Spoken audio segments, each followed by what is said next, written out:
Hello friends, welcome to the business academy. I hope आप सभी अच्छे होंगे, पढ़ाई कर रहे होंगे, घर पे सेफ होंगे। देखिए, आज का ये डे 13 है और इस लेसन में हम लोग टॉप 25 मोस्ट इंपॉर्टेंट जीएस के क्वेश्चंस देखेंगे, जिसमें आपको जीएस, जीए प्लस करेंट अफेयर्स के क्वेश्चंस होते हैं।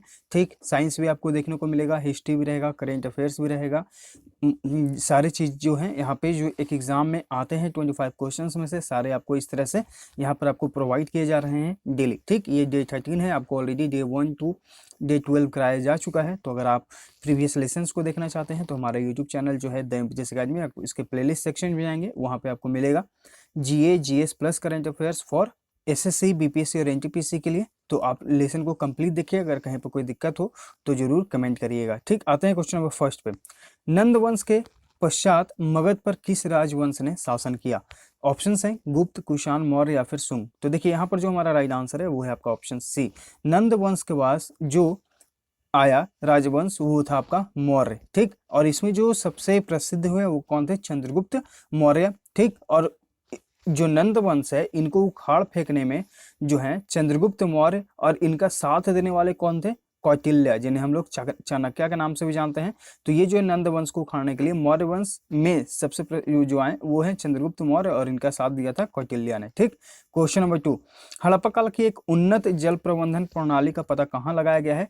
ऑप्शन है लोथल, धौलावीरा, कालीबंगा या फिर आलमगीरपुर। ठीक, तो देखिए, धौलावीरा से जो है वहां पर जल प्रबंधन प्रणाली पाई गई है हड़प्पा काल की। वो जो है एक उन्नत जल प्रबंधन प्रणाली थी। ठीक, ऑप्शन बी यहाँ पे आपका राइट आंसर हो जाएगा। Question number 3। हर्ष चरित्र किसने लिखा है? ऑप्शन है कालिदास, विष्णुगुप्त, परिमल गुप्त या फिर बाणभट्ट। तो देखिए, इसका जो राइट आंसर है वो है आपका ऑप्शन डी। हर्ष चरित्र जो है वो बाणभट्ट के द्वारा लिखा गया था। अगर आपको इसका पीडीएफ चाहिए तो हमारे टेलीग्राम चैनल का लिंक दे दिया गया है डिस्क्रिप्शन बॉक्स में, आप वहां पर जाकर टेलीग्राम चैनल को ज्वाइन करके डाउनलोड कर सकते हैं। महात्मा बुद्ध का महापरिनिर्वाण कहाँ हुआ था? ऑप्शन है कुशीनगर, कपिलवस्तु, लुम्बिनी या फिर बोधगया। तो महापरिनिर्वाण ये हुआ था महात्मा बुद्ध का कुशीनगर में। ऑप्शन ए आपका जो है यहाँ पे आपका राइट आंसर है। महापरिनिर्वाण जो है मीन्स कि उन्हें मोक्ष की प्राप्ति कहाँ हुई थी, मतलब उनकी मृत्यु कहाँ हुई थी? वो कुशीनगर में। ठीक, आते हैं क्वेश्चन नंबर 5 पे। अशोक के ब्राह्मी शिलालेख का संक्षेपण पहली बार किसने किया? James Prinsep, H D Sankalia, B N Mishra या फिर एच परियोजना। तो देखिए, अशोक का जो ब्राह्मी शिलालेख का संक्षेपण जो है पहली बार वो जेम्स प्रिंसेप ने किया था। ऑप्शन ए आपका यहाँ पर राइट आंसर हो जाएगा। Question number 6। किस अभिलेख में रुद्रदमन प्रथम की विभिन्न उपलब्धियां वर्णित है? जूनागढ़, भीतरी या फिर सांची या फिर नासिक। तो जूनागढ़ जो अभिलेख है उसमें रुद्रदमन प्रथम की विभिन्न उपलब्धियां जो हैं वो वर्णित है। और देखिए, इसे जो है गिरनार अभिलेख भी कहते हैं। जो जूनागढ़ अभिलेख है इसे हम लोग गिरनार अभिलेख भी कहते हैं। तो ये आप लोग ध्यान रखिएगा। ऑप्शन यहाँ पे आपका राइट आंसर है। क्वेश्चन 7। अजातशत्रु के वंश का नाम क्या था? गुप्त, हर्यक, मौर्य या फिर नंद। तो इसका जो अजातशत्रु का जो वंश का नाम था वो था हर्यक। ऑप्शन बी यहाँ पे राइट आंसर है। और देखिए, हर्यक वंश को जो है वो पितृहंता वंश भी कहा जाता था। ठीक, क्या कहा जाता था? पितृहंता वंश भी कहा जाता था जो हर्यक वंश है उसे। ठीक, क्वेश्चन नंबर 8। वो प्रथम मुस्लिम शासक कौन था जिसके शासन को सिद्धांत को राजाओं के ईश्वरीय अधिकार सिद्धांत के समान प्रतिपादित किया गया था? बलबन, इल्तुतमिश, ऐबक या फिर अलाउद्दीन खिलजी। तो देखिए, यहाँ पर जो इसका राइट आंसर है वो है आपका ऑप्शन ए। जो बलबन था उसके शासन काल में ही ये किया गया था कि जो राजा का जो सिद्धांत है वो ईश्वरीय सिद्धांत के समान प्रतिपादित कर दिया गया था, यानी कि राजा ईश्वर एक। ठीक, आता है क्वेश्चन नंबर 9। यूरोपीय चित्रकारी का प्रवेश किसके दरबार में हुआ था? जहांगीर, अकबर, शाहजहां या फिर हुमायूं। तो यहाँ पर क्वेश्चन आपको थोड़ा सा ध्यान रखना है। यहाँ पर देखिए, आपसे पूछा गया है यूरोपीय चित्रकारी। ठीक, तो इसलिए हमारे यहाँ पे राइट आंसर जो है वो है आपका ऑप्शन बी। ठीक, लेकिन अगर आपसे पूछा जाए कि भारत में जो है चित्रकला किसके शासनकाल में चरमोत्कर्ष पर था, यानी कि सबसे ऊंचाई पर था, तो वो था जहांगीर। ठीक, तो ये क्वेश्चन अच्छे से ध्यान देके ऐसे पढ़िएगा। आपसे सिंपली पूछा जाएगा चित्रकारी किसके शासनकाल में था अपने चरमोत्कर्ष पर, तो वो था जहांगीर। लेकिन यूरोपीय चित्रकारी था अकबर के शासनकाल में। ठीक, क्वेश्चन नंबर 10। भारत में किसके शासनकाल में इंग्लिश ईस्ट इंडिया कंपनी का गठन हुआ था? औरंगजेब, अकबर, हुमायूं या फिर जहांगीर। तो देखिए, इसका कौन सा राइट आंसर है? इसका राइट आंसर है ऑप्शन डी। जहांगीर के शासनकाल में ईस्ट इंडिया कंपनी का गठन हुआ था। और किसने किया था? तो वो आया थे हॉकिंस। ठीक, जो अंग्रेज था वो हॉकिंस आया थे जहांगीर के शासनकाल में। और जहांगीर ने हॉकिंस को एक टाइटल दिया था वो था इंग्लिश खान। जो हॉकिंस को जहांगीर के द्वारा जो टाइटल दिया गया था वो था इंग्लिश खान, ठीक। और ये 1613 ईस्वी में सूरत में इन्होंने अपनी पहली कोठी खोली थी। क्वेश्चन नंबर 11, दीवाने अर्ज संबंधित है विभाग, रक्षा विभाग से, वित्त विभाग से, विदेश विभाग से या फिर शाही पत्राचार से। तो देखिए दीवाने अर्ज जो है वो रक्षा विभाग से संबंधित है, ऑप्शन ए आपका यहाँ पर राइट आंसर है, और ये जो है बलबन के समय हुआ था, ठीक। क्वेश्चन नंबर 12, बहमनी राज्य का संस्थापक कौन था, फिरोज शाह, अलाउद्दीन हसन, महमूद गंगावा या फिर आशफ खां। तो इसका जो राइट आंसर है वो है आपका ऑप्शन बी। बहमनी राज्य का संस्थापक जो था वो था अलाउद्दीन हसन, जिसे हम लोग हसन गंगू भी कहते हैं। क्या कहते हैं, हसन गंगू भी कहते हैं। इसका नाम हसन गंगू कैसे पड़ा, ये गंग साम्राज्य के शासनकाल में जो है व्यक्ति था, और वो जो है बहुत ही इसे मानता था, ठीक।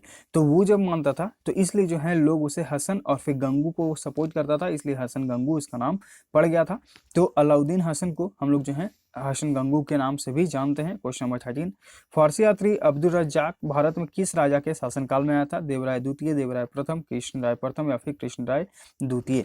तो इसका जो राइट आंसर है वो है आपका ऑप्शन ए, देवराय द्वितीय के समय जो है अब्दुल रज्जाक भारत में आया था, ठीक। क्वेश्चन नंबर 14, दसवंत और बसावन प्रसिद्ध चित्रकार मुगल साम्राज्य के दरबारी थे, अकबर, औरंगजेब, शाहजहां या फिर जहांगीर।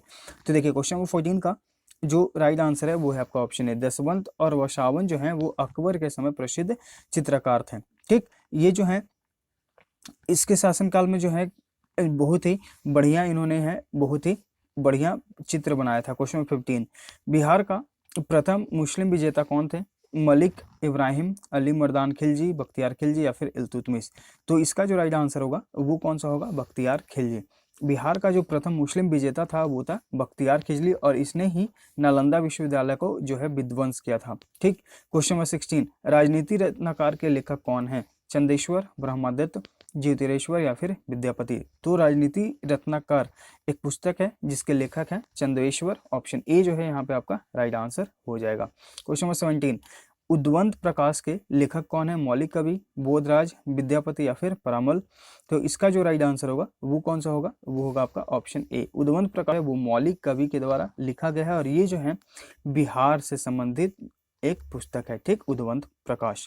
क्वेश्चन 18, नालंदा विश्वविद्यालय को विध्वंस किसने किया था, तो अभी हम लोगों ने पढ़ा है बख्तियार खिलजी को, ऑप्शन बी यहाँ पे आपका राइट आंसर हो जाएगा। क्वेश्चन 19, हल्दी घाटी के युद्ध में महाराणा प्रताप की सेना के सेनापति कौन थे, अमर सिंह, हकीम खां, शक्ति सिंह या फिर मान सिंह। तो इसका जो राइट आंसर है वो है आपका ऑप्शन बी, हल्दी घाटी के युद्ध में महाराणा प्रताप की सेना के सेनापति थे हकीम खान। क्वेश्चन 20, किस सुल्तान के काल में खालिस भूमि अधिक पैमाने में विकसित हुई, अलाउद्दीन खिलजी, गयासुद्दीन बलबन, महमूद बिन तुगलक या फिर फिरोज शाह तुगलक।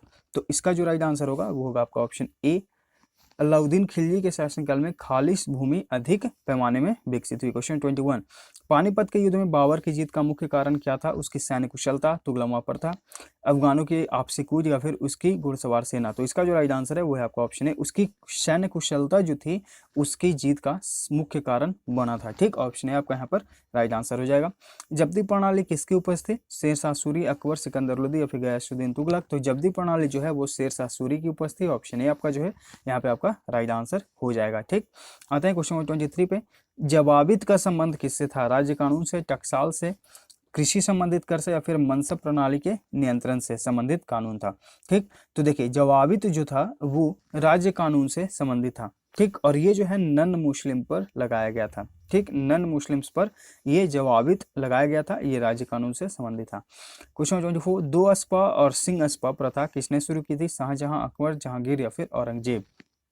तो इसका जो राइट आंसर है वो है आपका ऑप्शन सी, दो अस्पा और सिंह अस्पा जो प्रथा है वो जहांगीर के द्वारा शुरू किया गया था। और इसका मतलब होता क्या है, इसका मतलब होता है कि ऑफिसर्स जो उसके समय में जो भी ऑफिसर्स होते थे उनकी सैलरी को बिना रैंक को इंक्रीज किए हुए बढ़ा देना होता था, ठीक। जैसे कि मान लीजिए कि कोई अभी असिस्टेंट है, ठीक, आप MEA में असिस्टेंट है, ठीक। तो आपका क्या हो रहा है कि आपका सैलरी जो है अचानक से ये बढ़ा दिया गया, आपका रैंक नहीं बढ़ा, आप असिस्टेंट का असिस्टेंट ही रहे, SO, डबल SO मतलब ASO ये आप नहीं बने, अब डायरेक्ट जो है आपका सैलरी ही बढ़ा दिया गया। तो यहाँ पर यही प्रथा हो रहा है कि दो अस्पा और जो ये सिंह अस्पा है ये प्रथा जहांगीर के शासनकाल में बिना आपका रैंक बढ़ाए आपकी सैलरी को बढ़ा दिया जाता था, ठीक। ऑप्शन सी जो है यहाँ पे आपका राइट आंसर है। क्वेश्चन 25, मयूर सिंहासन पर बैठने वाला अंतिम मुगल सम्राट कौन था, बहादुर शाह, जहांदार शाह, शाह आलम या फिर मोहम्मद शाह। तो देखिए इसका जो राइट आंसर है वो है आपका ऑप्शन डी, महमूद शाह को जो है वो मयूर सिंहासन पर बैठने वाला अंतिम मुगल सम्राट था। ठीक, इसे तख्ते हाउस भी कहा जाता है। क्या कहा जाता है? तख्ते ताउस। ठीक, तख्ते ताउस से, और इसे जो है नादिर शाह से लूट के लाया था महमूद शाह। ठीक, ऑप्शन डी यहाँ पे आपका राइट आंसर है। तो ये है डे 13 का मोस्ट इंपॉर्टेंट 25 क्वेश्चंस जो आपके प्रीवियसली भी पूछे गए हैं और आगे चांसेस हैं कि पूछे जाएंगे। अगर वीडियो इंपॉर्टेंट लगा तो प्लीज़ लाइक करिए, शेयर करिए। अगर आप नए हैं तो जरूर सब्सक्राइब कर लीजिए। अगर आपको टेलीग्राम पे चाहिए इसका PDF तो टेलीग्राम चैनल का लिंक है, आप वहाँ से आकर ज्वाइन करके डाउनलोड कर सकते हैं। मिलते हैं आगे के लेसन में। Thank you.